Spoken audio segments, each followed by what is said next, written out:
Hey, what's up everyone, and welcome back to the channel. So today we're talking about one of the most iconic, most resilient, and let's be honest, most delicious businesses in the world. Pizza? Now I know what you might be thinking. Pizza? Really? Isn't that market already saturated? And yeah, I get it. There are pizza places on every corner. But here's the thing. The pizza industry generates over $46 billion a year in the United States alone. And globally, we're talking about a market that's pushing past $150 billion. That is not a saturated market. That is a massive opportunity if you know how to play it right. So in this video, I'm going to break down exactly what it takes to build a profitable pizza business. We're talking about the model, the margins, the marketing, and the mistakes that kill most new operators before they ever find their groove. Let's get into it. First things first. Why pizza as a business?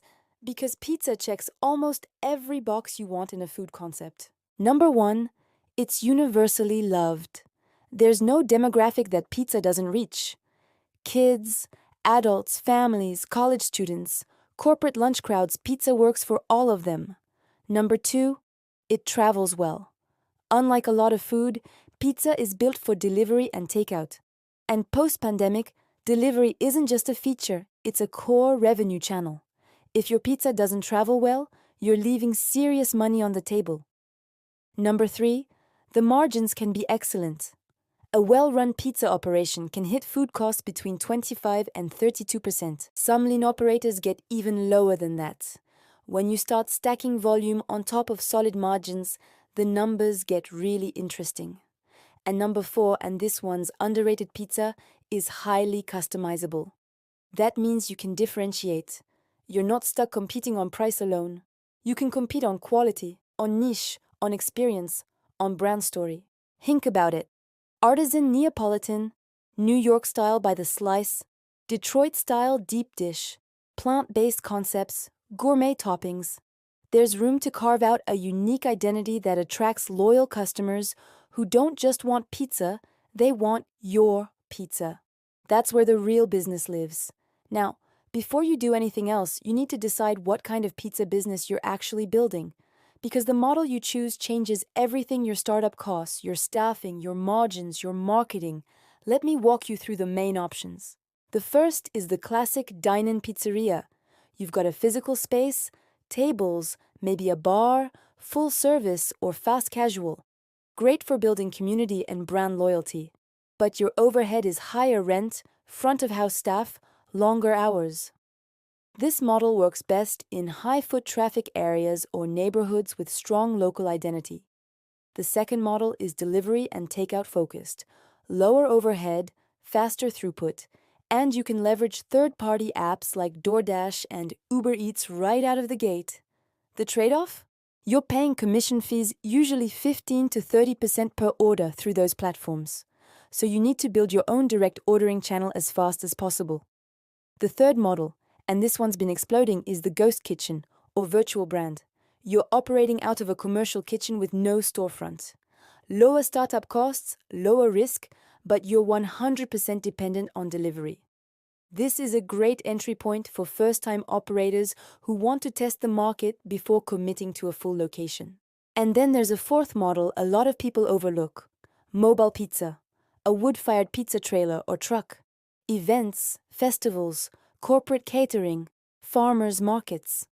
The startup cost is lower than a brick and mortar, and if you work the right events, you can do serious volume on weekends. There's no universally best model. The best model is the one that matches your budget, your skills, your market, and your lifestyle. Write that down. All right, let's talk numbers. Because I want you to go into this with your eyes open. If you're opening a traditional pizzeria, you're looking at startup costs anywhere from $75,000 on the very low end, think small takeout spot. Used equipment up to $300,000 or more for a full dine-in concept with a build-out. Your three biggest ongoing cost buckets are going to be: food cost, aim for 28 to 32% of revenue.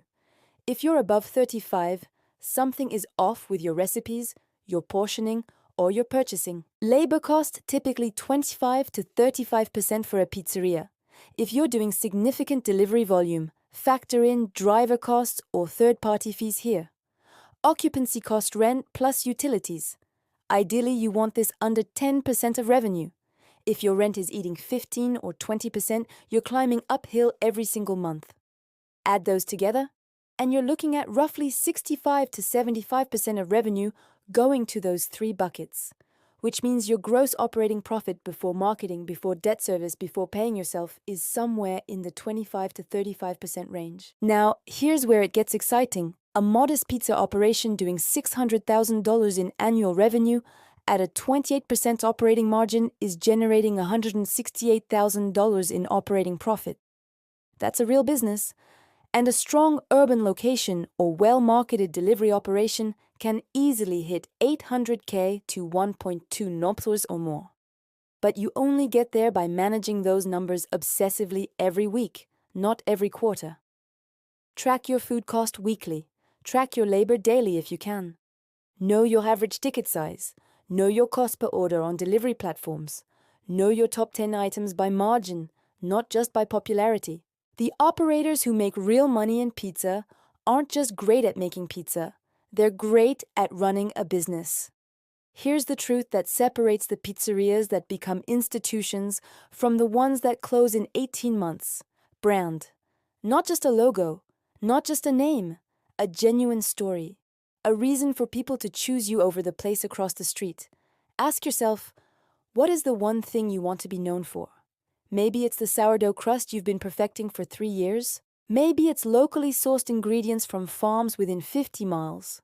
Maybe it's the fact that you trained in Naples and your sauce recipe hasn't changed since your grandmother taught you. Maybe it's the fastest hot delivery in your neighborhood, guaranteed 30 minutes, or it's free.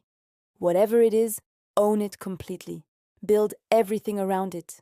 Your name, your visuals, your social media, your packaging, your staff training. All of it should reinforce that one core identity. And speaking of social media, pizza is one of the most photographable foods on the planet. That's not an accident. That's an asset.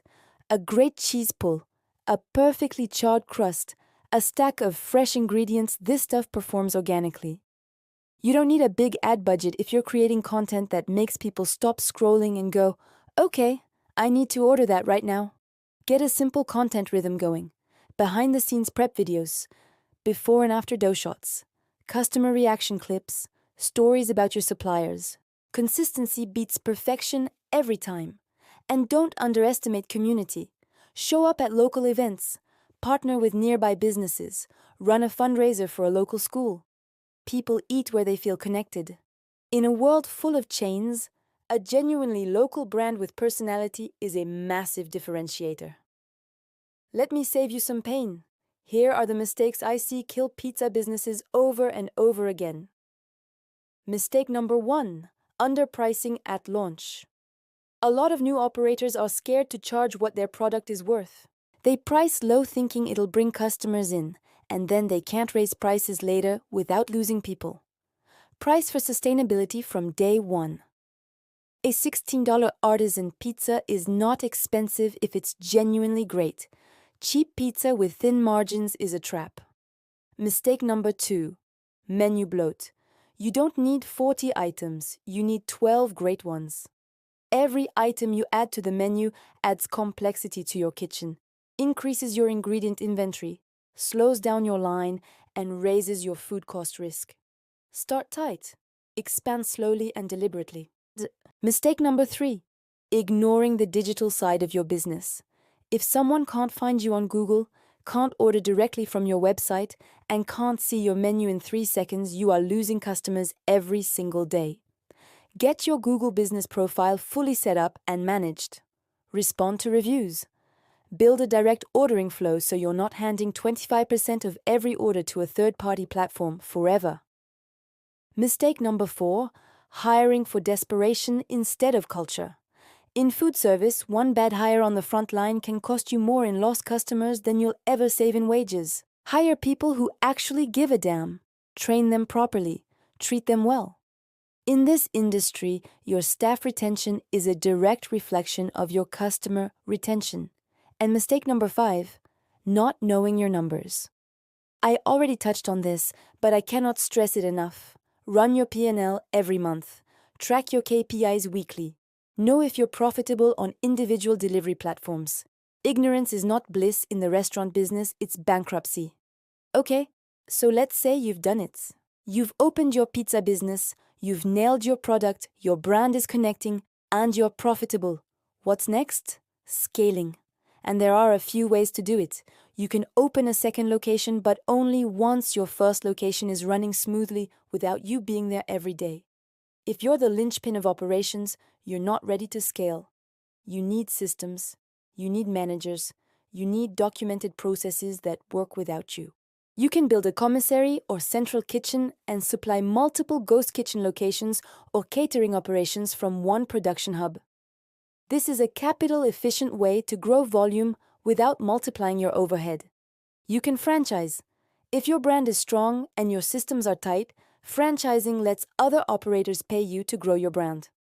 This takes serious legal and operational infrastructure, but it's how a lot of regional pizza brands go national. Or you can diversify revenue streams: bottled sauces, frozen retail products, branded merchandise, cooking classes, event catering. These can all build on top of a strong pizza brand without requiring a new location. The point is, a pizza business isn't just a pizza business, it's a platform.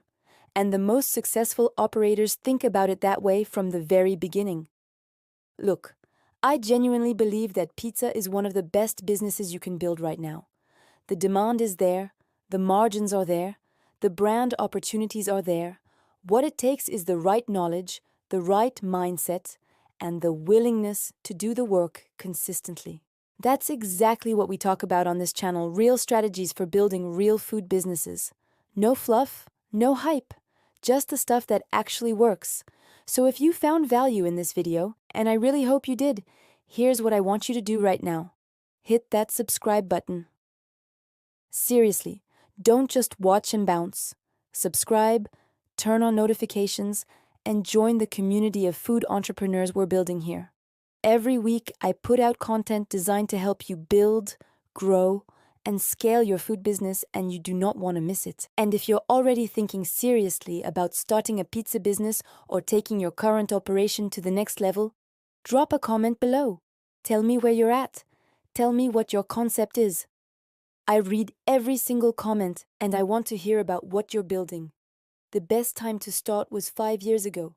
The second best time is right now. I'll see you in the next video. Take care.